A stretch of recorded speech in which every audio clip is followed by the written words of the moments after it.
तो hi guys, कैसे हो आप लोग? आशा करता हूँ आप लोग ठीक ही होंगे। तो आज मैं आप लोग को बताऊंगा कि डाटा टाइप्स क्या होते हैं पाइथन में। ठीक है, तो आइए शुरू करते हैं फिर।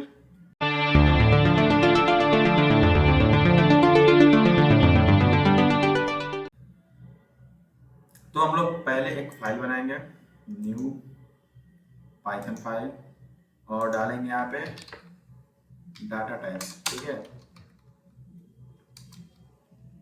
उसके बाद इंटर। तो डाटा टाइप्स होता क्या है? तो डाटा टाइप्स क्या होता है? सिंपल सी बात है कि जो भी चीज़ें हम वेरिएबल में स्टोर करते हैं वो हमारा डाटा टाइप होता है। ठीक है, मतलब the kind of data that a variable holds in a program is called the data type. ठीक है, तो मैं लिख देता हूँ kind of that variable, kind of data that a variable hold, that a variable hold inside या फिर in a program is called data type. ठीक है, इसको मैंने कमेंट कर दिया।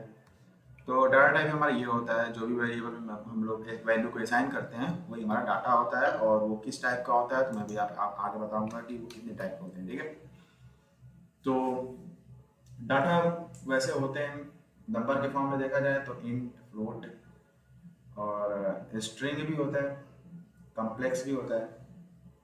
सो नंबर के फॉर्म में जाने, नंबर फॉर्म फॉर्म में क्या होता है? इंट होता है। इंट मतलब कि पॉजिटिव या फिर नेगेटिव होल नंबर।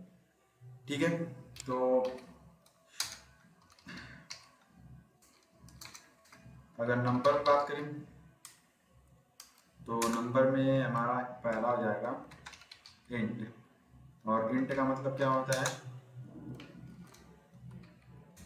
पॉजिटिव और निगेटिव होल नंबर। सिंपल सी बात है कि हाँ, नंबर में अगर बात करें इंट हो जाएगा तो ये पॉजिटिव या फिर निगेटिव होल नंबर हो जाएगा। ठीक है, और एक बी में होता है, एक फ्लोट होता है।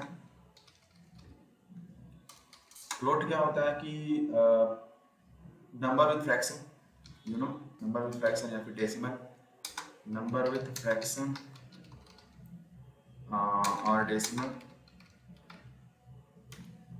ये हो जाएगा हमारा फ्लोट। ठीक है, नंबर विथ फ्रैक्शन और डेसिमल, तो वो फ्लोट हो जाएगा, फ्लोट हो जाएगा। जैसे कि हम अगर हमें कोई चीज़ इनपुट करानी होती है तो जैसे मान लो कि मुझे एरिया किसी का इनपुट करना है तो वो हमेशा फ्लोट लिखेंगे, इंट नहीं लिखेंगे। लेकिन अगर किसी का एज करना है तो वो हम लिखेंगे इंट में। ठीक है, तो ऐसे ऐसे कई चीज़ें होती हैं, आप फ्लोट इंट का जगह यूज़ कर सकते हो, दोनों नंबर के लिए काम होता है। और एक होता है, उसके बाद होता है कम्प्लेक्स। सो कम्प्लेक्स नंबर क्या होता है कि मैं बताता हूँ। अभी यहाँ पे सी करता हूँ और यहाँ करता हूँ कम्प्लेक्स। कम्प्लेक्स का मतलब क्या समझते हो? कम्प्लेक्स का मतलब यही कि जैसे कि जिसमें लेटर्स और डिजिट। ठीक है, तो जैसे एक बात की जाए तो डिनोटेड कैसे करते हैं उसको, कॉम्प्लेक्स नंबर को डिनोट कैसे करते हैं?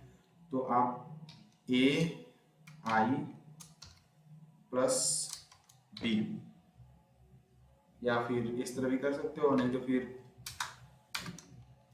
आप एक मिनट, आप इस तरह कर लो, ए प्लस बी जे। तो इस तरह भी आप कर सकते हो, जहाँ पे मतलब कि ए बी जो आपको वैल्यू असाइन हो जाएगा, और आई या फिर जे जो है वो एक, समझ सकते हो, एक इमेजिनरी पार्ट हो जाएगा। ठीक है,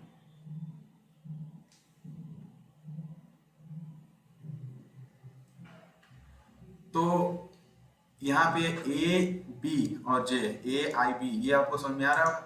मेरे ख्याल से आप लोगों को समझ नहीं आ रहा हो तो मैं बता दूं, ए और बी दोनों में क्या है, एक इमेजिनरी पार्ट है, आप कुछ भी नंबर ले सकते हो उसके स्थान पे। ठीक है, लेकिन आई और जे क्या है, ये सफिक्स का काम करता है। ठीक है ना, तो मेरे ख्याल से आपको समझ में आ गया।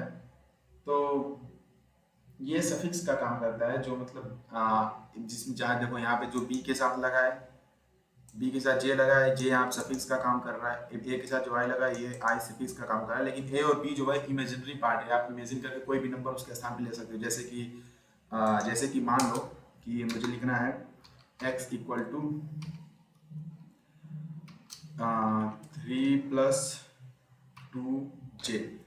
तो अब मैंने क्या किया, x की जगह पे मैंने रख लिया 3+2j, मतलब a और b तो मैंने कहा था ना कि इमेजिनरी पार्ट होते हैं, तो मैं यहाँ पे लिख देता हूँ where a and b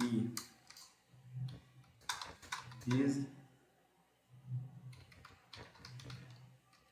imaginary part. ठीक है, तो a और b हमारा इमेजिनरी पार्ट होगा, लेकिन j जो है वो हमारा क्या हो जाएगा, एक सफिक्स का काम करेगा। j सफिक्स, प्रीफिक्स, सफिक्स आपके बारे में शायद जानते होंगे आप। ठीक है, तो ये हो गया हमारा। और फ्लोट क्या होता है, फ्लोट का मतलब ये कि आप कोई भी नंबर, मान लो कि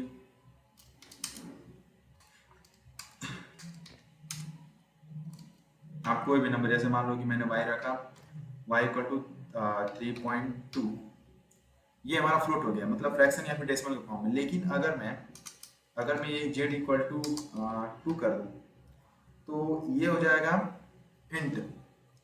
ठीक है, क्या हो जाएगा, इंट हो जाएगा। तो ये हो गया फ्लोट, ये हो गया फ्लोट, और ये हो गया, एक मिनट, और ये हो गया इंट। ठीक है, और उसके बाद आते हैं तो एक और डाटा टाइप होता है जिसका नाम होता है स्ट्रिंग। इसको मैं 2 करके लिखता हूँ, स्ट्रिंग। तो स्ट्रिंग का मतलब क्या समझते हो आप, स्ट्रिंग का मतलब कोई भी चीज जो, मतलब any data that are stored in single quotation mark आप कोटेशन की स्पेलिंग चेक कर लीजिएगा, कोटेशन या फिर डबल और ट्रिपल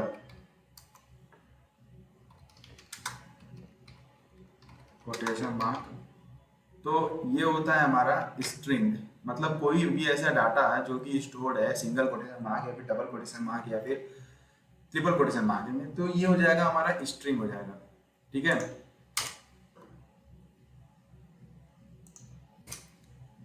तो ये हो गया हमारा क्या, स्ट्रिंग हो जाएगा। तो समझ में आ गया आप लोगों को। जैसे कि मान लो कि मैंने लिखा a इक्वल टू, इसमें लिख दिया 2, तो अब ये आप इसको इंट नहीं बोल सकते, अब ये स्ट्रिंग हो गया। समझ रहे हो, ये क्या हो गया, ये स्ट्रिंग हो गया। लेकिन अगर आप मान लो कि दो स्ट्रिंग को जो, मान लो कि इसको मैं सारा का सारा कर दे रहा हूँ, इसको मैं कर रहा हूँ कमेंट। मान लो कि मैंने लिखा a इक्वल टू 3 और फिर लिखा b इक्वल टू 4 लिख दिया। ठीक है, ऐसे लिख दिया मैंने। ओके, अब मैं चाहता हूँ कि इन दोनों को जोड़ूं, तो मैं लिखता हूँ sum equal to x plus z, नहीं sorry, sum equal to a plus b, और उसके बाद प्रिंट करता हूँ सम, सेव करता हूँ। उसके बाद देखता हूँ कुछ ये हमारा आ रहा है, रॉन्ग आ रहा है। ठीक है, तो इसका मतलब कि हम एक इंट को और स्ट्रिंग को जोड़ नहीं सकते। लेकिन अगर मैं यहीं पे लिख दूँ कि c इक्वल टू मुझको क्या करो, इसको इंट कर दो 4 को, इंट कर दो 4, अरे 4 कर रहा हूँ, b को इंट कर दो। उसके बाद सेव करता हूँ, तो नहीं आ रहा है sum a plus b, sorry a plus c करता हूँ, और उसके बाद सेव करता हूँ, तो 7 आ रहा है। ठीक है, तो ये इस तरह आप मान लो कि, लेकिन हाँ, जो आपको double quotation mark single quotation mark में रहेगा उसको स्ट्रिंग कहते हैं, और जो मतलब रहेगा हमारा, और मान लो अगर हमें किसी भी चीज़ को, अगर कोई चीज़ स्ट्रिंग उसको करना है हमें इंट में, तो नंबर ही होगा ऑफ कोर्स, इंट में मतलब नंबर, तो वो भी। लेकिन अगर आप यहाँ पे या आप किसी का नाम ले लेते हैं राम और इसको कमेंट आउट कर दीजिए, फिर इसको बी कर दीजिए, क्या होगा देखते हैं। नहीं होगा। तो मान लीजिए कि एक स्ट्रिंग और एक इंट को आप कभी जोड़ नहीं सकते, ठीक है ना, ये बोर कर दिया मैंने। और कुछ मेथड होते हैं कि हम इसको जोड़ भी देते हैं, तो इसको मैं आगे बताऊंगा कैसे क्या करते हैं, ठीक है। तो अभी फिलहाल इतना समझिए कि डाटा टाइप्स में क्या क्या है। स्ट्रिंग है, नंबर है, नंबर में इंटू फ्लोट कम्प्लेक्स हो जाएगा, और एक स्ट्रिंग हो जाएगा जो कि हम कोई भी डाटा जो कि स्टोर होता है सिंगल कोटेशन, ट्रिपल या फिर डबल में, ठीक है। मैंने ये भी बता दिया कि अगर कोई चीज़ स्ट्रिंग है तो उसको इंट कैसे करें, लेकिन अगर स्ट्रिंग नंबर में हो तो उसको इंट किया जा सकता है, लेकिन अगर नंबर में ना हो, नेम में हो, उसको आप इंट नहीं कर सकते, इंट नहीं कर सकते, ठीक है। इंटीजर नहीं कर सकते हैं, सॉरी मैं भी शॉर्ट फॉर्म में बोल रहा हूँ, लेकिन आप इंटीजर नहीं कर सकते हैं। और अगर मान लो कि मैं लिखूँ टाइप 4 कर दूँ, तो देखूँ कुछ नहीं आ रहा है,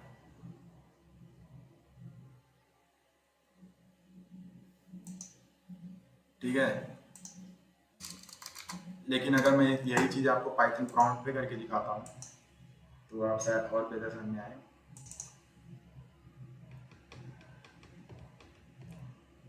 पाइथन प्रॉम्प्ट खुल गया, मैं यहाँ लिखता हूँ टाइप, टाइप 3 और आप एंटर करो। देखो हमें क्या दिखा रहा है, पाइथन प्रॉम्प्ट पे करके देखो आप क्या दिखा रहा है हमें। ये क्लास जो है इंट है, ठीक है। मैं अगर यही करूँ टाइप 3.4, 3.4 सॉरी 3.4 और उसके बाद आप इंटर करो, ये फ्लोट दिखा रहा है। ये क्लास हमारा फ्लोट हो गया, ये डाटा टाइप इंट हो गया, ये डाटा टाइप फ्लोट हो गया। अगर मैं टाइप